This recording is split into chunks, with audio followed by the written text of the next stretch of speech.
and a very warm welcome to a brand new edition of To The Point with me, Frank Pereira, on Rajya Sabha television. The monsoon session of Parliament is currently underway and all eyes are on the GST bill. The government is working hard to try and build consensus on the bill so that it is passed in this monsoon session of Parliament. It has been reaching out to several regional parties and smaller parties to try and build this consensus. And joining me on the program today to talk about this and several other things, of course, is Mr. Pavan Kumar Varma of the JDU. Thank you so much, Mr. Varma, for being with us on To The Point. You know, the BJP is reaching out to several of the smaller parties and regional parties, and one of them, of course, is the JDU. And the JDU has made its stand clear and has said that it will support the GST. That has been the position of Mr. Nitish Kumar from the very beginning. As a consuming state, Bihar will benefit from a unified tax structure, and we have supported the GST bill. I think the real issue has been that the BJP itself, in our view, has not made a structured and sustained attempt to find a consensus on the bill. If a bill is important, the treasury benches must reach out to the opposition, not merely as tokenism, not merely on the eve of a session, but for structured and sustained discussion so that a common consensus can be obtained. I believe that effort has not been made, and if the BJP succeeds now, we will support it.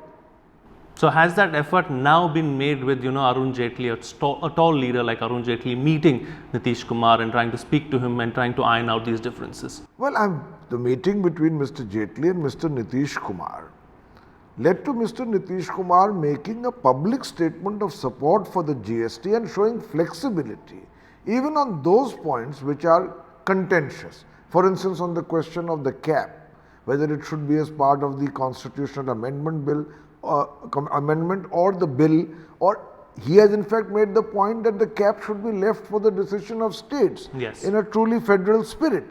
So we are flexible on it. Now it needs to be negotiated. Sometimes I get the feeling the BJP is not interested enough. After all, they were the ones who opposed it vehemently when they were in the opposition.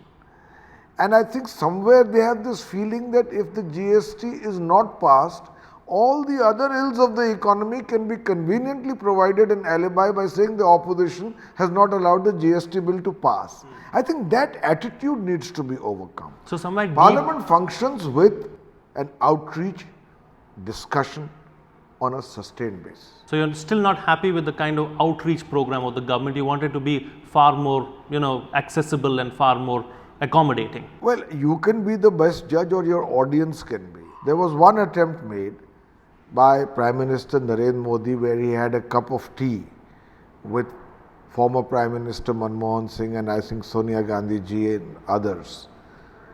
I hear that there was no real follow-up to this and that the points submitted, for instance, by the Congress party did not get a reaction, and then between sessions there was no attempt to make this discussion, this focused attempt to find a consensus. I don't believe that attempt was made.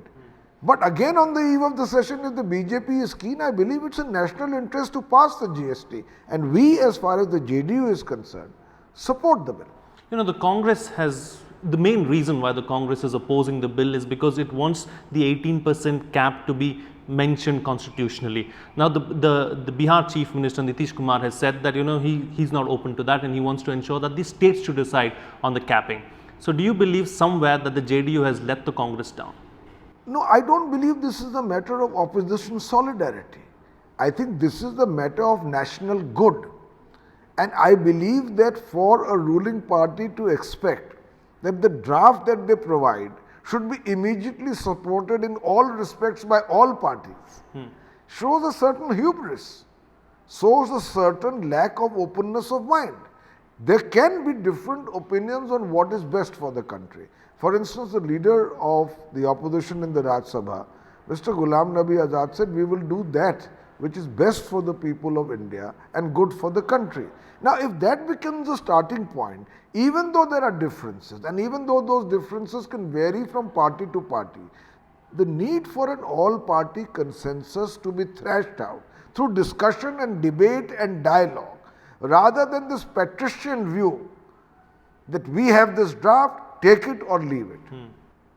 So I hope that this kind of outreach to the opposition will bear fruit, because as I want to reiterate, So, Mr. Varma, that's of course as far as the GST is concerned. But before I move on to another subject, one final question on the GST. Of course, do you think it will be passed in this monsoon session of Parliament? I hope it does. And as I said, a lot of that will also depend on the constructive outreach made to the opposition and in the true spirit of discussion and debate and give and take. Now, let's move on, of course, and talk about another boiling issue. It's been in the news for the last couple of weeks. That is, of course, the issue in Kashmir, the killing of the Hizbul militant, Pani, of course. So, do you believe the situation has been handled adequately, or should the government have done something else? Let me first clarify to you. I believe that the unrest and instability in Kashmir is not an issue of political partisanship. The first priority for India and Indians and the government must be to restore normalcy and to restore peace in the valley. But this being said, I will say that there seems to be a certain lack of clarity in what is our approach and attitude and policy towards Kashmir. I don't believe that you can find anything of a mid or long term solution only through the barrel of a gun. Our security forces, our armed forces are doing a valiant job, but even their job requires a framework of clarity in policy. Along with this attempt to quell the violence and take a firm stand against both terrorism and militancy, it's essential to also have the unfolding of a political process, a dialogue, a sense to bring all Kashmiris back into the national mainstream of India if there is a sense of alienation. I don't believe that has happened. For instance, when the PDP and the BJP formed their alliance, they signed an 11-page document, the agenda for the alliance, which said that we will talk to all stakeholders in Kashmir, including the Hurriyat. But I have rarely seen a greater flip-flop on how to deal with the Hurriyat. First you break off talks with Pakistan on the basis of the Hurriyat, then you resume talks, then the Hurriyat wanders into the Pakistan High Commission. We don't know, and I don't believe there's a political process on. Yes, take a hard stand against hardcore separatists like Mr. Gilani. But there's Mirwais Omar Farooq. Have you tried to speak to him? The second aspect is that there must be development. In Kashmir today, in the valley, roughly 2/3 of the people are of the age of around 30. Of them, half, from my knowledge, are unemployed. You have to provide jobs to people, give them hope again. The Prime Minister, at the time of them forming this alliance with the BJP and the PDP, made an announcement of a package of 80,000 crore rupees for Jammu Kashmir. I'd like to ask how much of it has been delivered on the ground. After the floods, the promise was made for 2,000 crore rupees. I want to ask how much of it has come back to the people and actually made a difference. Besides, the BJP and the PDP appears to be more and more a marriage of convenience rather than an alliance which can provide governance to the valley which sorely needs it. For instance, just now, there was a ban imposed arbitrarily by someone in authority in the government in Kashmir on the entire media. Within 2 days, somebody said it was a wrong decision, it was taken without the permission of the Chief Minister. So what is happening? Who is in control? Are those who are ruling Jammu Kashmir today on the same page? Are we going to accept in a democratic country like India that only unceasing violence, both by the state and on the other side?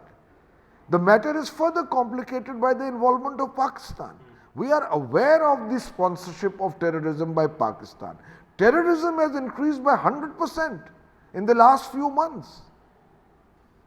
I believe we need to take a strong stand and also have clarity with how we deal with Pakistan. It cannot become an oscillation between an embrace and no talks at all. So, how do you deal with a neighbor like Pakistan? I think that Pakistan's policy to India, has always been a calibrated one of explosive attack or tactical engagement, tactical appeasement. India seems to be, in a sense, wobbling in response to both. I always say that foreign policy is a matter of a carefully devised strategic framework. Otherwise, your responses are ad hoc. And I therefore believe that as far as Pakistan is concerned, we seem to lack a strategic framework. Take Pathankot. The meeting with Mr. Nawaz Sharif and the Prime Minister wishing him in Lahore on his birthday, we welcomed it because we believe that with a neighbor you must have talks. But we should have been prepared for Pathankot.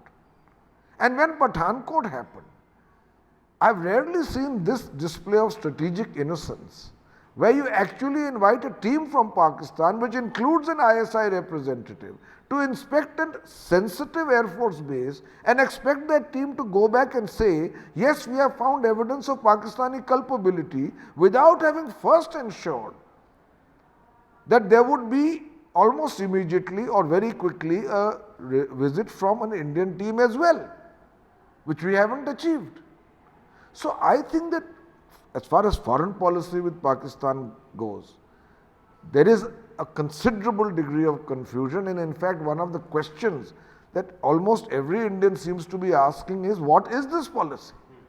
And as far as the handling of Kashmir, while the whole nation is one in its firm stand against terrorism and militancy, particularly that sponsored by Pakistan, we are entitled to ask both the central government and the government in Jammu Kashmir, what is your policy towards Jammu Kashmir?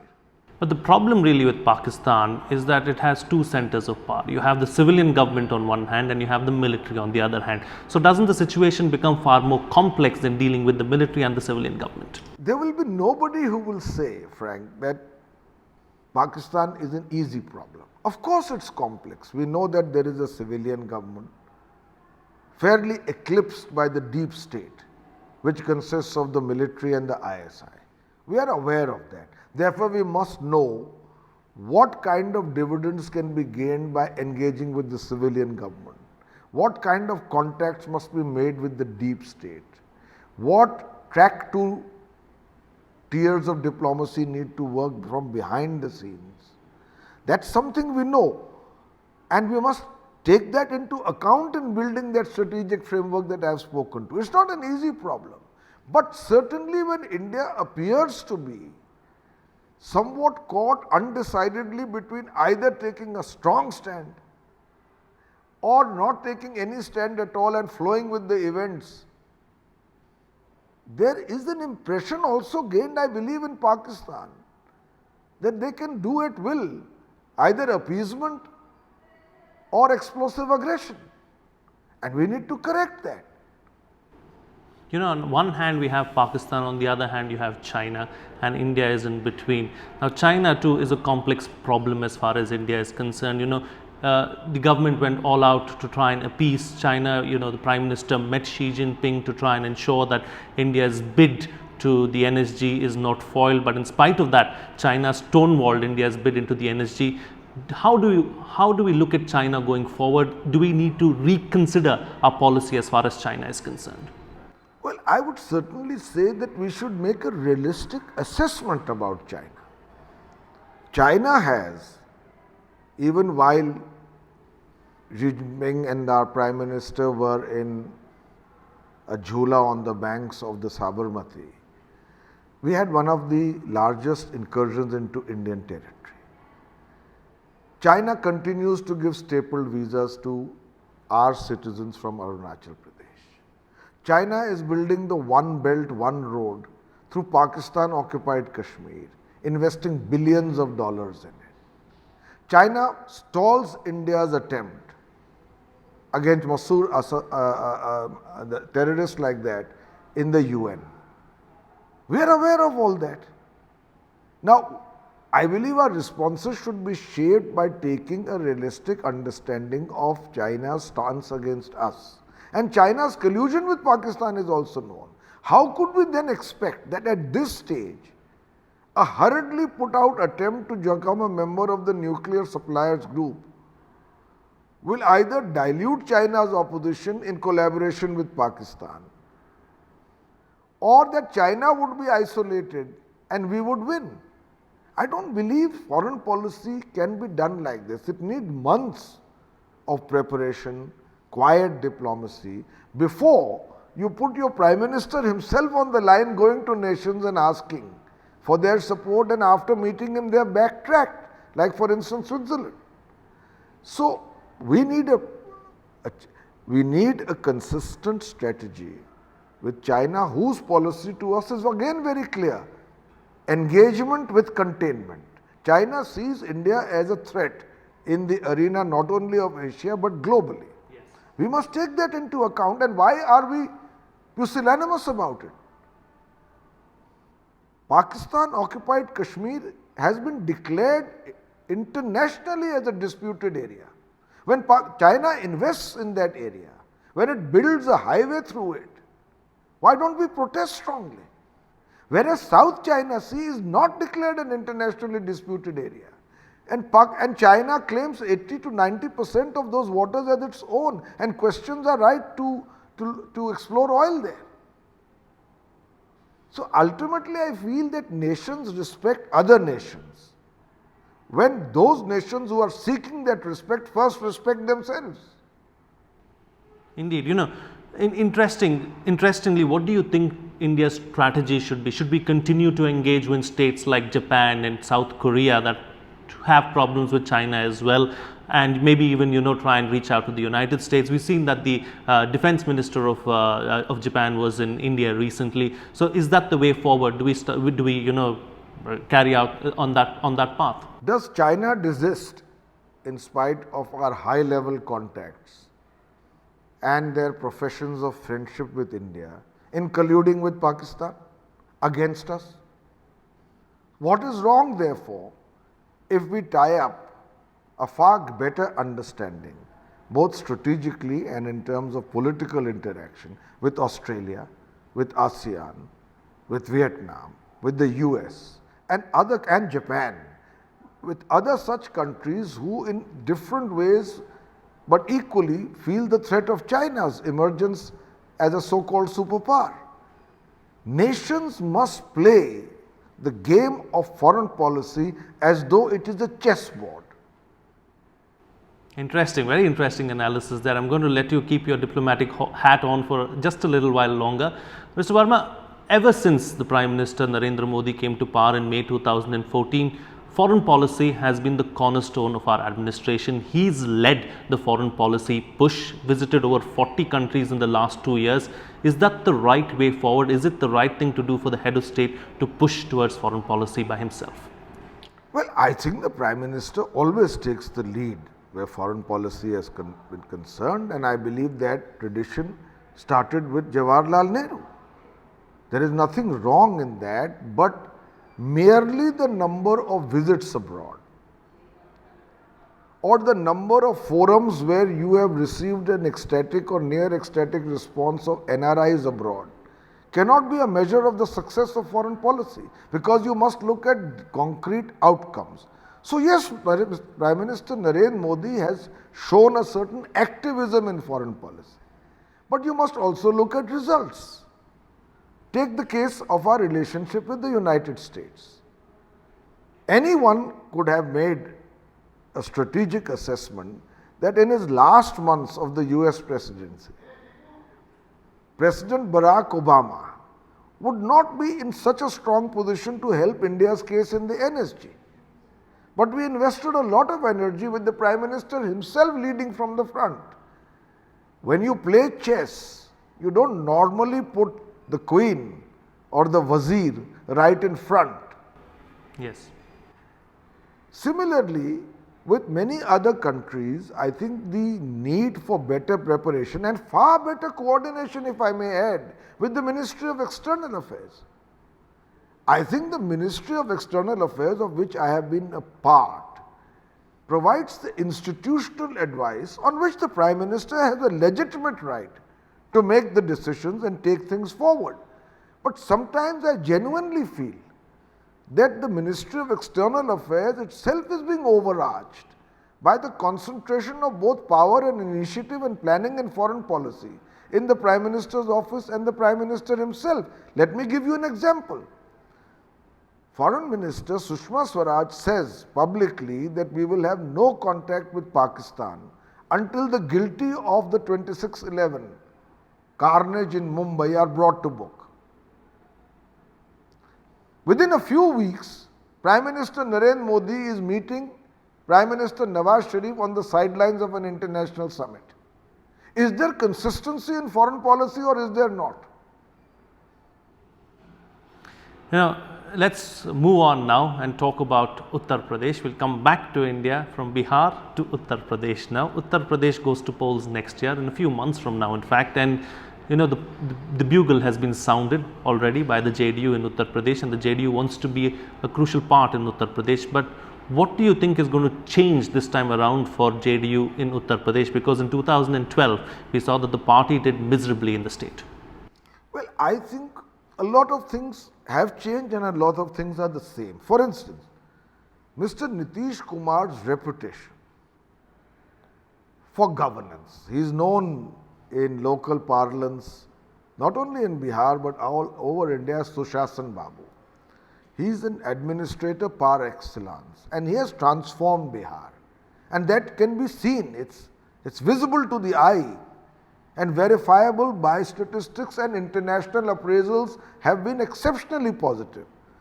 So that kind of governance experiment has a natural attraction for a state like UP, where I believe governance so far has been somewhat marginalized between the politics of the state. Then Mr. Nitish Kumar's policy now in Bihar of prohibition, it has a huge resonance in many parts of India. I mean, he has invitations from across India, especially, but not only, by women groups, to come and visit them and speak. And that again has a resonance in UP. After all, UP borders Bihar. Eastern UP and Bihar are, it's a more or less a cultural continuum. So there is a resonance. An attempt is being made. Mr. Nitish Kumar, the response to his rallies in UP have been both huge and enthusiastic, and we will work towards a strategy as the elections come nearer. Indeed, you'll work towards a strategy, but is that strategy going to be that was adopted in Bihar, a grand alliance of sorts in Uttar Pradesh too, maybe tying up with Congress and RLD?